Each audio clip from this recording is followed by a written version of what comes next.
Hej Eva. Hej Mathias. Så er vi i gang igen. Det er mega dejligt. Super godt. Og i dag har vi et virkelig spændende emne med, synes jeg. Det synes jeg bestemt også. Det handler om gennemslagskraft. Fordi der er sket noget. Nemlig en rigtig fin ting, at du er gået viralt. Prøv lige at fortælle oplevelsen fra den seneste uge. Hvad er det egentlig, der er sket, og hvad har du gjort? Jamen, der er sket det, at jeg havde en sød kollega ved navn Mathias, der spurgte, om jeg ikke skulle til at dele lidt mere på min LinkedIn. Ja, jeg gik lidt til dig. Du gik lidt til mig. Det kan man grundigt sige. Du brugte din gennemslagskraft. Prøv lige at fortælle, bare lige sådan lytterne er med på den, og dem, der ser med. Hvorfor var det, jeg gjorde det? Jamen, det kom ud af en snak om, at vi jo i Human Trust har en kommunikationsafdeling, som hjælper headhunterne med at forfine og skubbe deres tekster ud på blandt andet LinkedIn og andre kanaler. Ja. Men at vi i den her famøse kommunikationsafdeling ikke er så gode til at gøre alt det, som vi egentlig anbefaler andre at gøre. Ja. Netop at være aktiv på LinkedIn. Det er jo sådan det klassiske Salomon Paradox, som inden for læringsfilosofien netop er, at vi er bedre til at give andre råd, end at til at følge dem selv. Yeah. Og det var noget af det, vi snakkede om, da jeg var ude og holde oplæg i dit kommunikationsnetværk, som jo netop var, I er virkelig dygtige til at kommunikere, men ofte så glemmer I jer selv, i forhold til også at være, aktiv. Det kan være LinkedIn, det kan være andre steder. Det er jo det. Ja. Og det kunne jeg simpelthen ikke have siddende på mig, at du skulle stå der foran mine fagfæller og sige, at jeg ikke kommunikerede nok selv. Det var slet. Så det, der sker, det er jo, at du kender mig godt nok til at vide, at det var lige det, jeg skulle høre, for at jeg så begyndte at skrive nogle opslag til min egen LinkedIn-profil. Er det så gået ret godt? Det er gået mega godt, fordi det, der sker, det er, at post nummer 3 simpelthen går viralt. Ja. Og i skrivende stund har 160.000 eksponeringer på LinkedIn. 2300 kommentarer, 2300 likes og nogle kommentarer. Ja. Så det her emne... Over 200 kommentarer, det er ret voldsomt. Det har ramt et eller andet ved dem, der kigger med på LinkedIn, det her emne. Ja. Og det skal vi snakke meget mere om i dag, hvorfor at det er. Og emnet handler jo om gennemslagskraft. Ja, og det er jo netop også det der med, hvem er det, der har gennemslagskraft, og hvordan får man det også kommunikeret, fordi som vi sagde lige før, altså der er jo ingen tvivl om, at du er virkelig dygtig til at gøre sådan, at vi andre, der er ansat i Human Trust, som samlet brand, er med til at stå skarpt. Og det kan vi jo prøve at dykke lidt mere ned i, men det er også noget af det, vi for fremtidige episoder i forhold til personlig branding kommer til at snakke mere om. Men nu handler det meget om det her med gennemslagskraften, og ja, der er også noget andet, noget diplomati og så videre. Prøv lige at sætte lidt flere ord på den del. Jamen til dem af jer, som ikke har set mit opslag, der skrev jeg simpelthen et opslag her for en uges tid siden, som starter ud med, hej, jeg hedder Eva, og jeg er diplomatisk. Ja. Og emnet kom egentlig fordi, at jeg snakkede med en bekendt, som udfordrede mig lidt på, at vi var gået ind til et møde, og så havde vi efterfølgende endt med at gå med hans idé, hvortil at sådan slutkommentaren på vej ud af mødet er, skal jeg booke et møde i gennemslagskraft til dig, eller hvad? Mm-hmm. Ja. Og det satte nogle tanker i gang hos mig, fordi at jeg havde egentlig ikke tænkt, inden jeg gik ind i mødet, at mit vigtigste mål var at få min idé igennem. Nej. Jeg gik egentlig ind til mødet for også at blive klogere og finde en fælles retning. Og det er måske det, man kan kalde diplomati. Ja. Så det har jeg simpelthen skrevet et LinkedIn-opslag om, og det var faktisk ikke en kritik af gennemslagskraft på traditionel vis, men mere en hyldest til diplomati, og at man faktisk godt kan få sine idéer igennem på andre måder, end med at trumfe. Ja, fuldstændig. Og det er jo meget interessant, fordi når vi også rekrutterer folk, så når vi sidder over for dem, jamen, så er der jo også der er jo både mange forudindtagetheder om de her ting, men jo også rigtig mange forskellige biasformer, som går ind i rummet. Altså, hvad er det, vi sætter positive konnotationer til? Hvad er det, vi har med os i forsiden, som gør, at vi bekræfter ting i fremtiden? Og så videre. Og det kan vi dykke lidt mere ned i om lidt, men jo også hele pointen jo, som jeg tænker også står meget tydeligt frem, at vi hver især har forskellige karaktertræk, vi har forskellige kompetencer, vi spiller ind, og så er det jo måske ikke så vigtigt, hvordan vi når derhen, men mere, at du gør det på din måde, jeg gør det på min måde, men vi skal nok nå derhen, og du skal nok få din agenda igennem.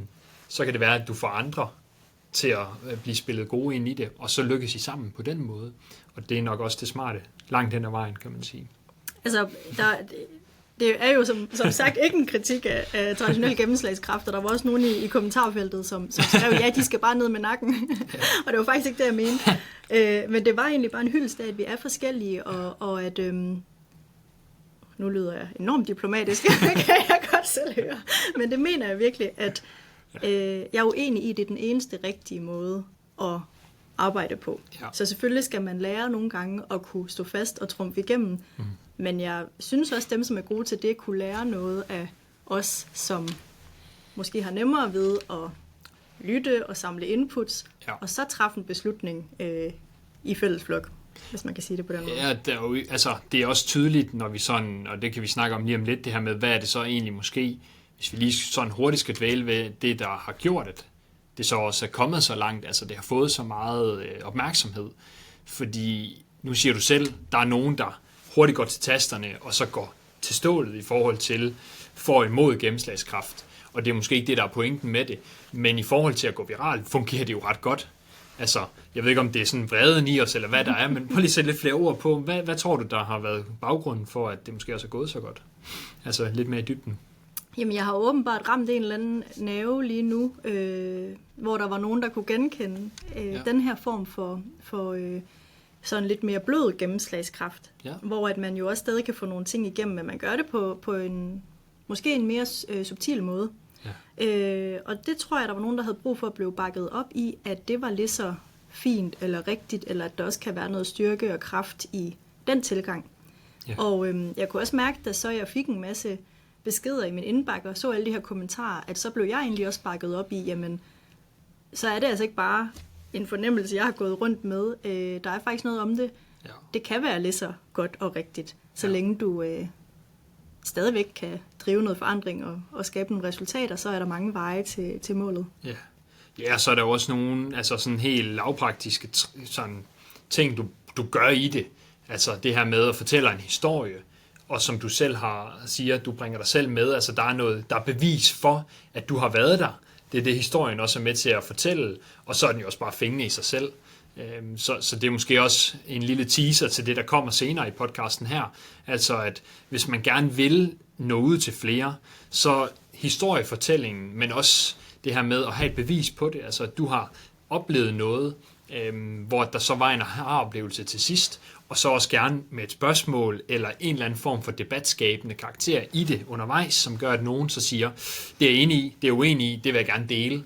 Det er jo i hvert fald det, der er opskriften, de 3 elementer til, at man når lidt længere ud. Absolut. Ja. Og vi kommer jo til at have en hel podcast-episode dedikeret til personlig branding, og hvordan man kan arbejde med det på strategisk vis. Og det kan nogle gange, selvom man har arbejdet med kommunikation i 5 år plus, som jeg har, så kan det stadigvæk være svært nogle gange at regne ud, hvad det er, der hitter på for eksempel LinkedIn. Men der er det jo bare fedt, når man så prøver noget, at det så bliver taget godt imod. Ja. Og særligt, når det er et så personligt emne, som det her jo var. Ja. Mm. Men det kan være, at vi skal dykke lidt mere ned i det. Altså i forhold til emnet i dag, som jo er det her med, hvordan får man ting til at ske? Vi har teaset lidt for det nu. Altså det her, den traditionelle, hvad er samfundstendensen over for det lidt mere blødere? Fordi jeg tror her ved Human Trust, der er tendensen nok mere, at hvis vi så har sådan personprofiler, hvem man er som type, jamen så er vi i høj grad gennemslagskraft, hårdt arbejde, konkurrence, vi skal fremad på individplan. Så er det godt være, at vi har et fællesskab, vi hjælper hinanden, men sådan ud fra de egne målsætninger, vi har, der er vi meget sådan, jeg vil gerne lukke den her opgave, jeg arbejder hårdt for, at vi når i mål, og er meget sådan målorienteret, konkurrencepræget med stor gennemslagskraft. Og så kan vi altid sige, at der er også nogen, der er mere diplomatiske her, også end andre, som når derhen på nogle andre måder. Og det synes jeg kunne være lidt interessant også at snakke lidt mere ind i. Ja, for det er jo netop et spektrum, og det er jo også der, hvor jeg siger, jamen jeg kan også godt have noget traditionel gennemslagskraft, hvis der er noget, der er vigtigt for mig, så kan jeg også godt stille mig op på ølkassen, som man siger, eller stå fast på noget. Men jeg vil bare i 9 ud af 10 gange vælge diplomatien. Ja. Og ikke fordi jeg har taget et strategisk valg om det, men fordi det falder mig mere naturligt. Og på samme vis kan man jo også sidde i den modsatte ende af spektret og have nemmere ved at gøre nogle bestemte ting, men i virkeligheden godt ville lære lidt af den anden side. Det kunne være meget fint, hvis vi prøvede sådan at lære hinanden. Ja, men det er rigtigt. Når jeg sidder i nogle mødesammenhæng, nu har vi jo også nogle ret heftige diskussioner nogle gange i bestyrelseslokalet her ved Human Trust, og det er der jo også mange andre virksomheder, der kan spejle sig i. Når man sådan virkelig skal ændre noget, så kan det nogle gange komme nogle følelser op. Og jeg minder mig om nogle gange det her med at være tålmodig ind i den diskussion, og så hellere tænke det her med, vil du have ret, Mathias, eller vil du vinde? Og vinde ikke forstået på, at det er en sejr eller ikke en sejr, men mere sådan, den dagsorden, du har, det du ønsker, at vi skal nå hen imod, vil du hellere have ret, end at vi når derhen? Så det der med, at der er mange måder at nå derhen til, og hvis rummet ender med at blive enige om, at det var faktisk det, du havde tænkt, der skulle ske, at det så også skete, så er det jo egentlig ligegyldigt, at det er dig, der har sagt det, eller en anden. Det er ligegyldigt, om det er dig, der har stået på ølkassen, eller om det er en anden, der har fået det igennem. Så længe vi bare er vundet, eller i hvert fald er noget derhen til. Og det er jo diplomati, tænker jeg i hvert fald, i sådan en høj grad. Ja. Og det er jo det, der i min erfaring skaber de bedste løsninger tit. Altså, jeg kan godt nogle gange gå ind til et møde og så tænke, jeg har den her agenda, jeg gerne vil pushe. Ja. Men hvis jeg stiller mig åbent, så må jeg jo bare erkende, at jeg tit finder ud af, at der var et andet syn på det, jeg ikke havde tænkt på. Ja. Og det er jo ikke så underligt, fordi hvis vi sidder 6 mennesker inde i det lokale, kunne det jo godt være, at nogle af de 5 andre havde et godt indspark, der gjorde, at min idé blev endnu bedre, eller at vi ender med at simpelthen gå med en andens idé. Ja. Og hvis den er bedre, jamen, så er vi jo alle sammen vindere. Ja. Altså, det er da kæmpe win. Jamen, det er rigtigt. Og nogle gange så oplever jeg, når vi sådan sidder med virksomheder, og den her pointe, tænker jeg, både gå ud til virksomheder, men også som kandidat, hvis man sidder over for folk, der skal til at overbevise dem om, hvem man er som karakter, jamen så ser jeg altid 2 dele af det. Og det har jo altid nuancer. Men det her med, at hvis man er meget dygtig til at få andre til at shine, altså have det her den diplomatiske tilgang, jamen så er man måske også mere indadvendt af profil, eller i hvert fald en, der er mere tilbageholdende, ofte i mødet med nye mennesker, eller i en salgssituation, kan man sige, hvor man skal shine. Og det jeg ofte oplever, at jeg bliver nødt til at minde folk om, og folk mener virksomheder, når vi sidder i de her rekrutteringssammenhæng, det er, hvis man i løbet af en dag har forskellige kandidater. Nogen lidt mere frembrusende, med mere gennemslagskraft, mere tydelighed, mere karisma på en eller anden måde, mere udadvendthed, over for nogen, der er mere tilbageholdende, mere sådan tøvende, mere eftertænksom, måske mere diplomatisk, det ved jeg ikke, om vi skal sætte sammenhæng til det, men i hvert fald mere indadvendt, jamen så er det vigtigt, at vi gør os selv bevidste om, at der er en forskel. Fordi der behøver ikke være en forskel i niveau af kompetencer, eller i niveau af at kunne lykkes i stillingen, men der er stor forskel i, hvordan vi oplever som individer det menneske, vi sidder overfor. Fordi vi har bias, der gør, og det er der mange undersøgelser, der viser, at vi sætter positive konditioner ved dem, der har mere gennemslagskraft, end dem, der ikke har. Og det kan der være mange årsager til. Og jeg ved ikke, om vi har snakket lidt om det, men hele den her halo-effekt, og du udfordrede mig på, altså hvordan at vi har bias om man kan sætte gennemslagskraft lige med diplomati og så videre. Bare lige sætte lidt flere ord på den del i hvert. Ja, altså jeg blev jo provokeret af det, du har sagt de sidste 10 minutter. Kom med det. Nej, for mig er der ikke nogen sammenhæng. For mig er der ikke nogen sammenhæng mellem diplomati og introverthed eller generthed eller for mig er det egentlig noget med, at man er interesseret i at få inputs fra andre, man vælger at aktivt lytte og vurdere, at det er den bedste vej at gå for at få sine idéer igennem.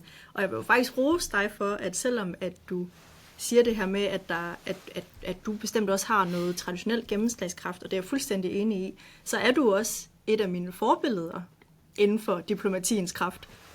2 streger under det. Du er enormt diplomatisk, og det er fra min side af en kæmpe kompliment. Mange tak. Og jeg opfatter egentlig mig selv som måske introvert, men bestemt udadvendt. Og for mig er det ikke modsatrettet ord. Altså man kan sagtens være begge dele i min optik, og være diplomatisk af samme grund. Okay, så Eva, bare lige for at opsummere den del, altså, så det du egentlig siger her, det er, at gennemslagskraft er der en ting i vores samfund, vi opfatter det, altså mere positivt, end hvis man er sådan mere diplomatisk og har lidt list ind i forhold til at så lykkes med tingene. Er det sådan helt forkert forstået, eller? Altså, jeg har jo virkelig ikke lyst til at sige, at nogle af delene er forkerte. Der har du så svaret. Du er meget diplomatisk. Det har jeg virkelig ikke lyst til. Men jeg synes, vi har brug for begge dele, og jeg synes, vi skal hylde begge dele, og jeg synes, vi skal tale det op, at der er nogen, som ikke vælger at bruge deres gennemslagskraft. Man kan også sige, at de ikke har nogen gennemslagskraft, men der er jo andre veje til målet, og det er egentlig bare det, som mit opslag gik på. Ja. At jeg synes ikke, at man for enhver pris skal trumfe noget igennem. Selvfølgelig er der situationer, der kræver det, men jeg synes godt, vi kan klappe lidt af dem, som får ting til at ske på anden vis også.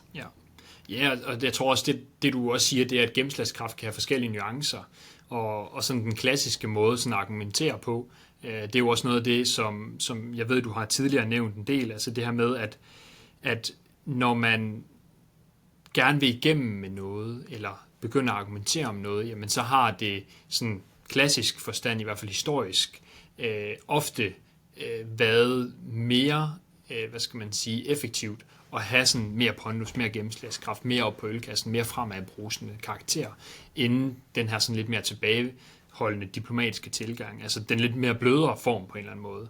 Det her med at finde konsensus. Ja, særligt i en lederrolle har man traditionelt set jagtet den ledermodel. Ja. Og der var der jo en af mine gode venner i kommentarfeltet, jeg kender ikke vedkommende, men nu er I gode venner. Men nu er vi gode venner, som skrev, at på ledernes topmøde her for nylig havde lige præcis det, jeg skrev om, faktisk været et stort emne for, hvordan en leder kunne se ud i 2026 og frem. Nemlig. Og det viser jo et eller andet skifte i, hvordan man tænker en lederprofil. Ja, nemlig.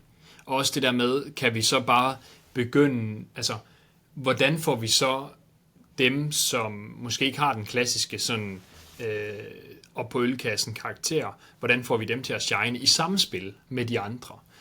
Og der er jo nogle forskellige, der snakker om psykologisk tryghed, situationsbestemt ledelse osv., og det kan være en hel episode for sig, men jeg tror, det der er pointen også, når jeg sådan læser mig ind i det, det er, at du kan godt begynde at facilitere det, men det er jo ikke noget, du sådan kan implementere, altså psykologisk tryghed eller situationsbestemt ledelse af at få forskellige karakterer til at samspille. Det er ikke noget, man sådan siger, nu vil lykkes, eller nu vil ikke lykkes. Det handler om at invitere ind til det, skabe et trygt rum for det, og så også dele ud af de fejl, man selv laver, og så sige, okay, her, Eva, var det måske ikke det rigtige, at jeg trykkede på gaspedalen og lænede mig ind i gennemslagskraftens karakter af at stå på ølkassen og være frembrusende.